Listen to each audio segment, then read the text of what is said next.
Remaining divisions, simply they are keeping entire quota with them only since 1.5 years.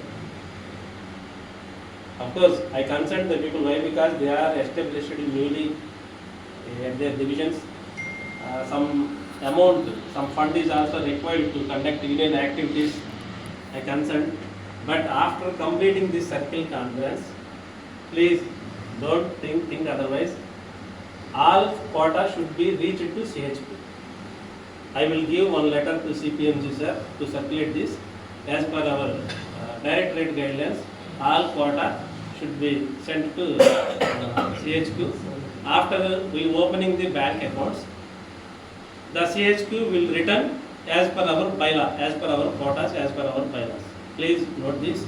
I am going to give one letter to CPM. Already given. It was implemented. That is why it was implemented in 4 or 5 divisions.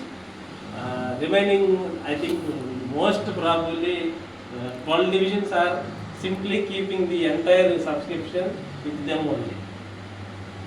That's why tomorrow all people will shock, I think, by seeing our circle union account, circle union financial statement.